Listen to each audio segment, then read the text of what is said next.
Hello guys and welcome to Steve's Big Nose. Thank you Nathy. Today we've got some news around Quest 2 accessories already in the works so you can prepare yourself before launch, Sonic VR, epic game updates, PSVR patents and even more. So there's lots to touch on. Let's get started. With the Quest 2 approaching and a lot of us looking at the strap like, really? This floppy cloth is going to support this headset now that it's 50 to 60 grams lighter? Or with the new Quest there is an option to get a new strap, or we can get an accessories bundle for around 120 bucks where you get the strap, a battery and a case, which I think you may need. But the headset is not even out yet and we've got accessories coming for it, first of which is a render of what's soon to be released, which is a Halo strap for the Quest 2. VR Panda on Twitter teased us with these images with a full reveal to occur in October. The Halo strap is to support the headset on the top of your head, which is very hard. The PSVR has this and it does a great job of being comfortable, and so does the Cosmos. And although Facebook are selling their own personal strap for this device, which is only going to be around $50, will you be swayed by the Halo strap? We will have to see once it's out and test them both. Another one in preparation for the Quest 2 release as well is VR Cover already have some inserts available for your face, which is supposed to improve upon the comfort, hygiene and immersion. I do recommend these inserts as they are easier to clean, which is very important if you're sharing your device. There's also air vents that let heat escape, which has been really great for myself. I have the vents and my lenses, they don't fog up as much. I can play for longer without being incredibly sweaty. It also has a nose guard to block out light. The insert itself is a fake leather, so it's very easily wiped down, very easily replaced because it's attached on by Velcro, and you get two of them in the pack, both with different thickness depending on your comfort level. An update here around the Oculus Link, or the wireless Oculus Link coined Air Link. In a previous video when the Quest was announced and it had Wi-Fi 6, I got very excited about those specs, and that Carmack was very keen to see a wireless Oculus Link called the Air Link. However, Facebook did make a statement stating that the technology is not mature enough yet, but they are working on a wireless medium. They said, to be very honest with you, we still don't see the technology having matured enough to be the same as a wired experience, but we are taking a crack at it. When we can crack that, when we can make the wireless no different to the wired, then we will get there. Hopefully Guy Godin can whip something up with virtual desktop before we see anything from Oculus, because his solution is already fantastic and it'll be great to see improvements with Wi-Fi 6. No Man's Sky has just got another update. It's kind of impressive how often these large updates occur from this development company Hello Games to make the game feeling fresh, to keep you interested. The Living Ships update I loved, then the creepy ship objectives were awesome, and now we have the Origins update.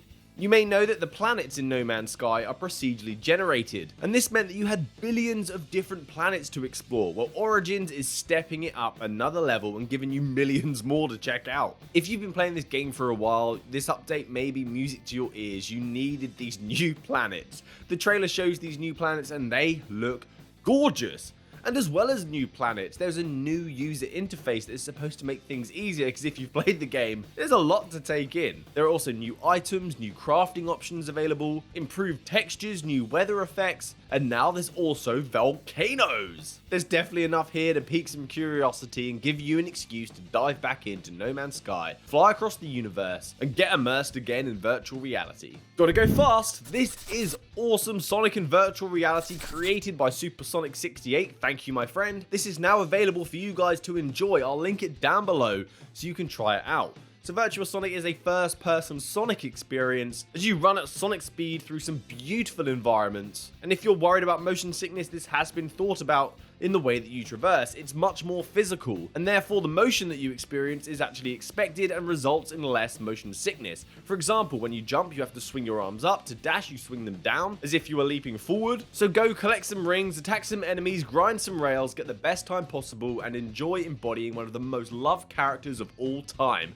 A gameplay video is coming of myself with Kenny as well, coming soon, so stick around for that.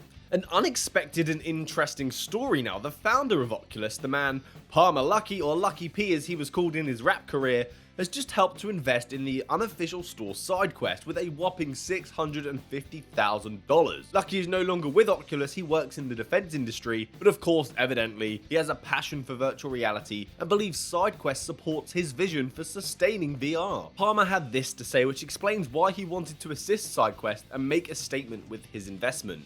No HMD manufacturer should have a stranglehold on the VR ecosystem.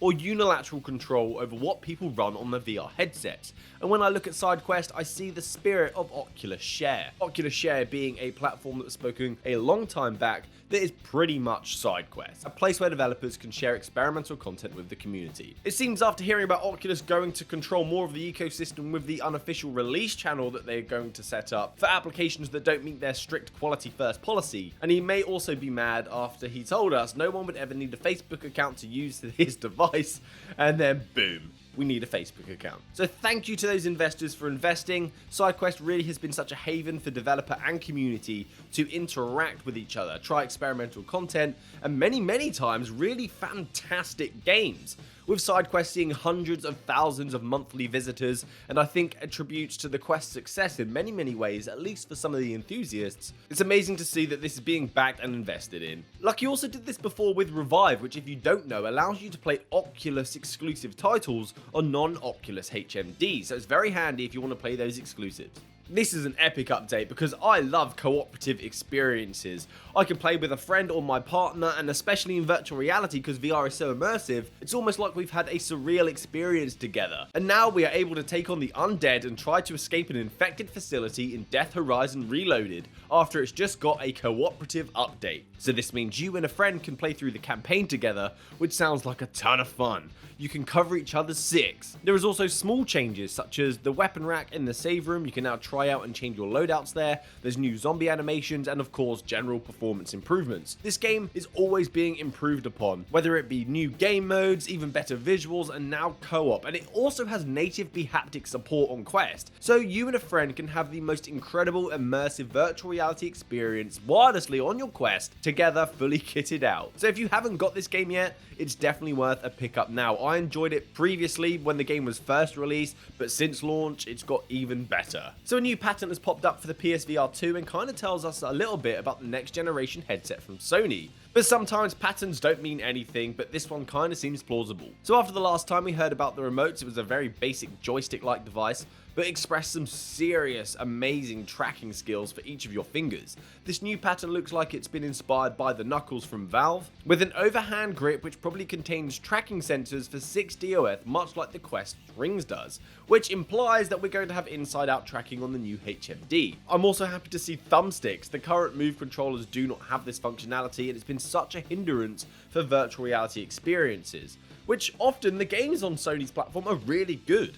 It also contains fewer buttons than the current controllers, so I am interested to see how backwards compatibility is going to work with older games. So with all the rumours that have been going around, all the patents that have been going around, I'm hoping we are going to get that wireless PlayStation VR headset with inside-out tracking with finger tracking as well. That would be epic.